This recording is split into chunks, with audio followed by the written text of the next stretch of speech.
welcome back. I'm here with the lovely Dido. We're having a little chat and some tea and sarnies, right? Very nice. Yeah, people don't know what sarnies are here. Oh, okay. That's like a slang word for a sandwich. Exactly. Right? Little sarnie. Sarnies. Cup of The tea. crust cut off. It's all very posh. All very Lovely. posh, isn't it? Now, talk about posh, Dido. Your real name. I can't even read it, let alone say it. I didn't know how to spell it until I was about 10. Go on, say it. Tell everybody your real name, then you know why she goes by Dido. It's it's Dido, Florian, Cloud, Bunviel, O'Malley, Armstrong, but some of them won't even fit on my passport. My parents was, That's whatever. the longest name. Now, did your mum give you that name because she's into poetry, so... Well, no, she actually came... my dad kept saying before my christening, what's she going to be called, what's she going to be called? And Mum literally just surprised him on the day. She just came out with this name, and my dad's just like, oh, my God. But, I just dealt with it. It's a right mouth. Yeah. I think it was a bit of a last-minute one. Yeah. It's not like Sue Baker or, Exactly. It was hell when I was a kid, like proper hell when I was at school. I was not at a school that you could have a name Dido and then all the rest of them either. It wasn't cool. You got picked on? Yes. Yes. And I imagine you got picked on because you didn't have a telly either, did you? Yeah, exactly. So I didn't know anything that was going on. How come your mum didn't want you to watch the TV? I don't know. She just didn't want one in the house. So I could go around my mate's house. I used to go around my mate's house on a Wednesday to watch Dallas, and that was it.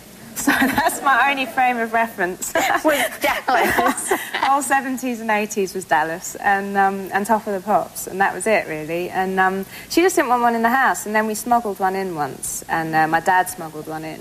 And we used to go upstairs and watch it. It was teeny, and she found it one day. A little black and white one, right? Yeah, like teeny little thing. And she'd thrown it out the window. I came home from school, and it was just in bits, all across the garden. Rock bands usually do that, right? Not your mum. No, your mum.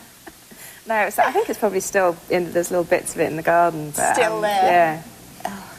And I was reading, because I always get my English papers, and I'm reading in the papers, and it was like on every front page about how your CD has just gone ballistic in England. And it's like selling through the roof, and in one day it's sold more than any other record in just one day, and it's such great news to read. I know. Probably my mum, actually, buying those copies, do you know what I mean? She's like down there every 2 minutes. And no, I was completely freaked out. They sort of rang me last week, and I couldn't actually take it in because I was here. It's that thing of like, you're sort of busy doing something else, and then when the realisation dawns, it's fantastic. Well, congratulations, you deserve it. You really do. I know that you always put so much back into it. I was reading that you took your fans on a plane trip. Yeah, that was last week. That was so much fun. And we chartered this whole, jumbo jet. And a whole jumbo jet? Yeah, and I have my name on the side. Bloody hell. Who paid for that? I don't know. I didn't ask. And I hope it wasn't me. Good point. It's coming out your mouth. Exactly. And no, I was just completely blown away. I just couldn't believe it. And it was this competition we ran, and then basically we filled the plane with competition winners and press and stuff, and then I did a concert in New York in London in the morning, and then in the evening in New York, and it was just fantastic. That must have been so much fun. It was a really sort of good way to launch the album. I can imagine the atmosphere on that jumbo. Oh, it's crazy. Was everybody... they must have been like little gremlins jumping up and down, right?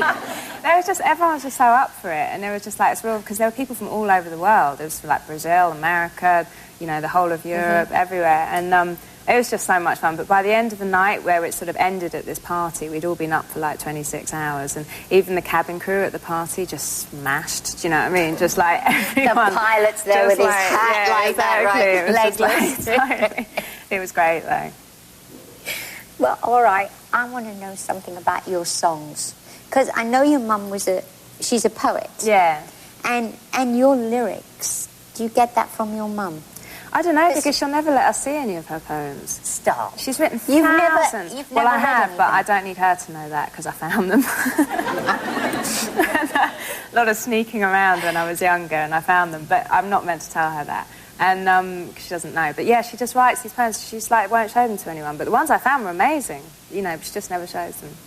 But do you think that you got your love of language from her? Yeah, I think so, and from my dad as well, and just from sort of, and my brother really. I mean, my brother had like written a book by the time he was 13, and it's partly because we didn't have a TV. Like my brother was writing stories to read me at bedtime, which was sort of, you know, sweet. So he'd make up these amazing stories and then sort of turn them into a book. And your brother produces, and he's also a DJ. Yeah. And you used to, didn't you start out by singing on all his work? Yeah, I would sing with his band Faithless and sort of, you know, make the tea and try and get in there and do a little bit of singing. Get a bit pushy, exactly. you know, I can do that. Don't worry, I'll do it. You know, when the real singer doesn't turn up. So, yeah, no, that's great. I've been working with him for a long time.